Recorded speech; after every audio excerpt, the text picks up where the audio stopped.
Across the border from Gaza, a Christian organization with deep roots in Israel is serving those most devastated by Hamas. Passages is a Christian organization.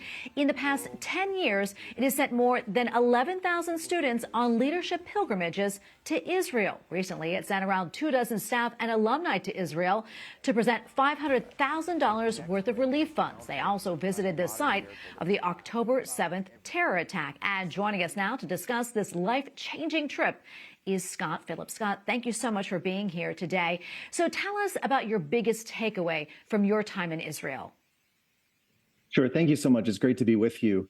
Yes, we did have an opportunity to go stand in solidarity with our friends in Israel and visit two particular communities that our 11,000, all of our 11,000 alumni of the program who visited Israel with Passages have visited. And we were able to see the devastation. We were able to hear the stories of the people who lost loved ones, lost friends, lost neighbors, those who still have loved ones taken hostage in Gaza.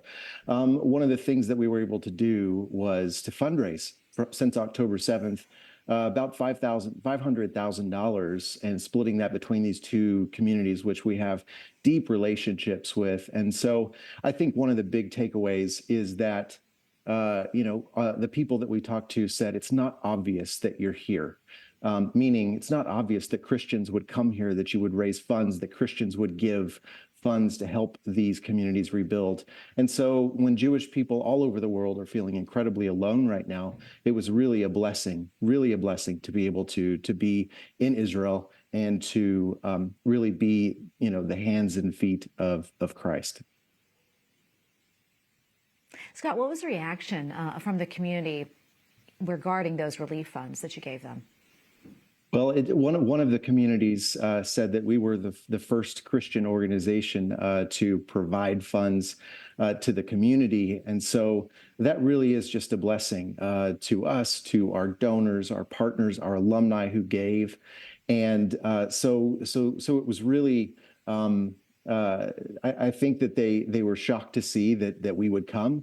A, we're not Jewish. B, we're Americans, that we would come to Israel during this time and stand with them. Scott, what's the mood over there right now? What did you kind of pick up on? I think it's complex. In one case, Israel is still frozen in October 7th because there are still hostages, over 130 hostages still held in Gaza. On the other hand, Israelis are resilient. The people that live in Israel are resilient, and they came together, they unified very quickly. And Israel, and I think the Jewish people worldwide, are known for their resilience. And I think, Israel is a place that has those unique ingredients: devastation, mourning, at the same time resilient and hopeful for the future. Yeah, before I let you go, I touch on this. Oftentimes we as Americans feel so far removed from the Middle East. But, what do you think we can do to show our support for Israel during this time of recovery?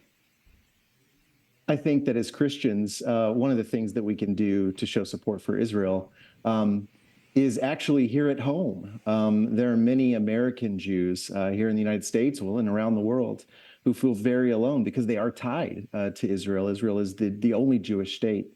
With anti-Semitism rising over 400% since October 7th, one of the things that we can do is to show our Jewish neighbors, our Jewish friends, that they are not alone, that Christians do stand with them, and that we're here for them.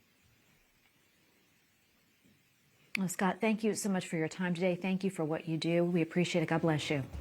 Thanks, you too.